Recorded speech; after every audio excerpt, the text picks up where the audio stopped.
अवधूत चिंतन श्री गुरुदेव दत्त श्री स्वामी समर्थ. नमस्कार. माझ्या हे यूट्यूब चॅनलमध्ये तुमच्या सगळ्यांचं अगदी मनापासून स्वागत आहे. आजचा दिवस तुम्हाला खूप छान जावो हीच महाराजांच्या चरणी प्रार्थना करते आणि आपल्या आजच्या या नवीन व्हिडिओला सुरुवात करते. तर आज आपण बघणार आहोत की कोणतं असं रोप आहे जे आपण सगळ्यांनी आपल्या घरामध्ये लावलं पाहिजे. बघा, काही झाडं जी असतात ना किंवा रोपं आहेत तर ती एवढी सकारात्मक असतात की त्यांचा आपण स्पर्श केल्याने देखील आपल्याला खूप सारे लाभ होतात. आणि बघा, जर अशी रोपं आपण आपल्या घरामध्ये जर लावली तर त्याचे अनेक शुभफळ आपल्याला प्राप्त होत असतं.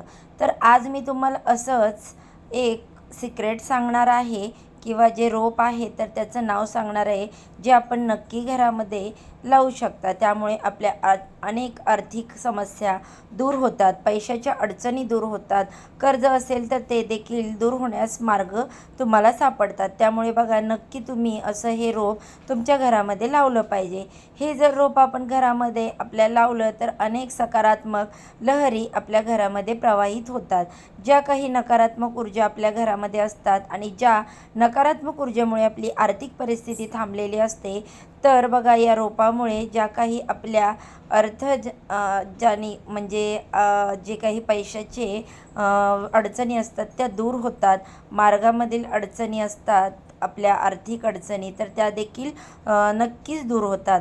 आणि आपण जे म्हणतो ना की पैशाला पैसा जोडला जातो किंवा विनाकारण पैसा खर्च होतो, जोडला जात नाही, तो घरातले किंवा लक्ष्मी येते पण पैसा येतो घरामध्ये पण तो टिकत नाही, तो या ना त्या कारणाने बाहेर जातोय.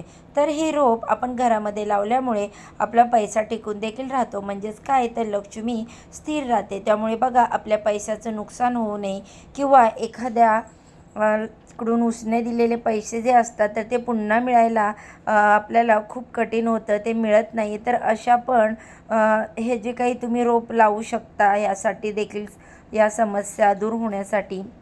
म्हणजेच काय, तर आर्थिक समस्या जेवढ्या काही असतील, कर्ज असेल किंवा आपले व्यवसाय उद्योग आहेत ते व्यवस्थित चालत नाही आहेत किंवा आर्थिक जी परिस्थिती आहे ती नाही आहे, तर या सगळ्यांसाठी तुम्ही हा उपाय करू शकता. हे रोप जे आहे ते तुम्ही घरामध्ये लावू शकता. हे रोप लावल्यानंतर अनेक प्रकारच्या पैशाच्या अडचणी तुमच्या नक्कीच सुटणार आहे. तर हे कोणते रोप आहे हे मी तुम्हाला सांगणार आहे. बऱ्याच जणांना मनी प्लांट किंवा मग बांबू ट्री हे माहीत असेल की हे घरामध्ये ठेवल्याने नक्कीच आपल्याला त्याचा शुभ लाभ मिळतो. पण या व्यतिरिक्त पण काही रोपं आहेत जी अत्यंत सकारात्मक असतात आणि ती म्हणजे तुम्ही घरामध्ये नक्की ठेवण्याचा प्रयत्न करायचा. तर पहिलं जे रोप आहे तर ते म्हणजे हळदीचं रोप. बघा, हळद जी आहे तर ती गुरुग्रहांचे प्रतिनिधित्व करते आणि भगवान विष्णूंना हळद अतिशय प्रिय आहे. त्यामुळं बघा, ही जी हळद आहे त्या हळदीचं रोप तुम्ही नक्की तुमच्या घरामध्ये लावा. एखादी कुंडी असेल तर त्यामध्ये तुम्ही लावू शकता. जी ओली हळद असते, म्हणजे ओल्या हळद मिळते बघा बाजारात, तर ती घेऊन तुम्ही एखाद्या कुंडीमध्ये त्याचं रोप जे आहे तर ते लावू शकता. किंवा मग नर्सरीमधून जरी तुम्ही एखादं हळदीचं रोप आणलं तरी चालेल, काही हरकत नाही. कुठून पण आणा चालेल, विकत आणलं तरी चालेल, पण अवश्य तुमच्या घरामध्ये असं हे हळदीचं रोप तुम्ही लावण्याचा नक्कीच प्रयत्न करा.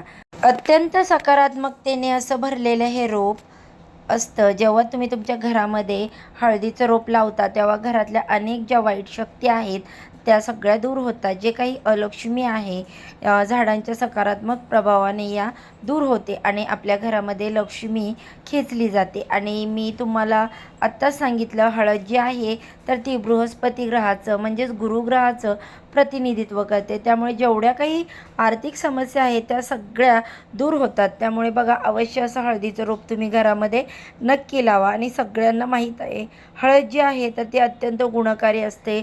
आयुर्वेदामध्ये हळदीचं खूप जास्त महत्त्व आहे.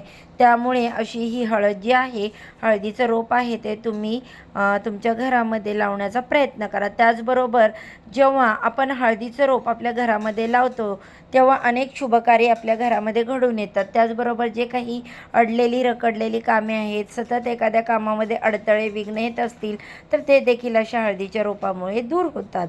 घरामध्ये कुणाचं लग्न ठरत नाही किंवा संतती प्राप्ती होत नाही किंवा सतत काही ना काही अडथळे विघ्न येतात, तर नक्कीच तुम्ही देखील तुमच्या घरामध्ये हे हळदीचं रोप लावण्याचा प्रयत्न करा.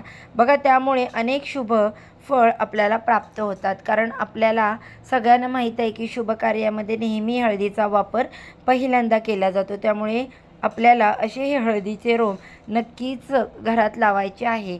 हे हळदीचे रोप घरामध्ये ठेवण्याची योग्य जागा कोणती, तर घराचा जो आग्नेय कोपरा आहे, म्हणजेच पूर्व आणि दक्षिण भिंतीच्या मधला कोपरा जो आहे किंवा मधली जी दिशा आहे म्हणजेच आग्नेय दिशा, तिथे तुम्ही हे हळदीचं रोप लावू शकता किंवा पूर्व दिशेला लावू शकता. आणि तिसरी दिशा म्हणजे उत्तर दिशा. या 3 दिशांपैकी तुम्ही कोणत्याही जागी घरामध्ये हे रोप लावू शकता. त्यानंतर बघा, घरामध्ये सुख समृद्धी बरकत राहते आणि पैशाची आवक वाढते, लक्ष्मी आपल्या घराकडे खेचली जाते. त्यामुळे नक्कीच अशा प्रकारे हळदीचे रोप आहे ते घरामध्ये या ठिकाणी तुम्ही लावू शकता. ज्या दिशा मी सांगितलेल्या आहेत तिथे आता बघा, हे हळदीचं रोप तर महत्त्वाचं आहे. याशिवाय मी तुम्हाला दुसरं एक रोप सांगते, तर ते तुम्हाला गोकर्णीच्या फुलांचं जे रोप आहे तर ते अवश्य घरामध्ये लावा. जे जांभळं आणि पांढरं असं गोकर्णीचं फूल असतं, तर ते तुम्ही लावू शकता. जर तुम्ही गोकर्णीचं जे फूल आहे किंवा गोकर्णीचं झाड आहे ते घरामध्ये लावल्याने त्याचे अनेक शुभ फळं आपल्याला मिळतात. काही आर्थिक अडचणी आहेत तर ते आपल्यात दूर होतात. कर्ज असेल तर ते दूर होतं आणि जे काही अडलेली पैशाची कामं असतील ते देखील आपल्याला मिळतात. त्यामुळे गोकर्णाचं झाड किंवा रोप देखील हे अत्यंत शुभ मानलं गेलं आहे. तुम्ही गोकर्णीच्या फुलांची जी निळी फुलं असतात तर ते फूल जर शनिवारी शनिदेवांना अर्पण केलं तर आपल्यावरील कर्ज हे जे आहे ते नक्कीच दूर होतं. त्याचबरोबर महादेवांना देखील गोकर्णीचं जे फूल आहे अत्यंत प्रिय आहे. गोकर्णीचं फूल हे गाईच्या कानाच्या आकाराप्रमाणे असतं, त्यामुळे त्याला गोकर्ण असं नाव मिळालेलं आहे. त्यामुळे बघा, तुम्ही गोकर्णाचं जे रोप आहे ते देखील तुमच्या घरामध्ये लावू शकता. तर अशा प्रकारे आपली आर्थिक भरभराट व्हावी, घरामध्ये सुख समृद्धी नांदावी, माता लक्ष्मीने अखंड वास करावा आणि आपल्या घरामध्ये जे वातावरण आहे ते सुख समृद्धीने आनंदाने भरून जावे, अशा या ही जी रोपं आहेत तर ती अवश्य तुम्हाला घरामध्ये लावायची आहेत. पहिलं सांगितलेलं आहे ते हळदीचं रोप आणि दुसरं गोकर्णाचं रोप. त्यामुळे नक्कीच तुम्हाला शुभ लाभ मिळतील.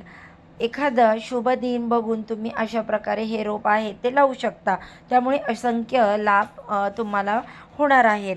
शुभ लाभ त्यामुळे होतात, घरातील वातावरण आनंदाने भरून जाते, घरातील नकारात्मक ऊर्जा दूर फेकली जाते आणि सकारात्मक ऊर्जा जास्त प्रमाणामध्ये आपल्या घरामध्ये पसरते. त्याचबरोबर आपल्या घरामध्ये भरभराट, आनंद, सुख, समृद्धी नांदते. त्यामुळे नक्कीच तुम्ही अशा प्रकारची ही रोपं जी आहेत तर ती लावू शकता. तर व्हिडिओला मी जे माहिती तुम्हाला आज शेअर केली ती तुम्हाला आवडली असेल तर ती तुमच्या मित्रपरिवारासोबत जास्तीत जास्त शेअर करा. त्यामुळे त्यांना देखील या माहितीचा किंवा हा जो उपाय सांगितलेला आहे त्याचा फायदा होईल. चला तर मग आजच्या व्हिडिओचा इथेच एंड करते. उद्या अशाच छानशा व्हिडिओसोबत पुन्हा नव्याने भेटू. सर्वांना श्री स्वामी समर्थ.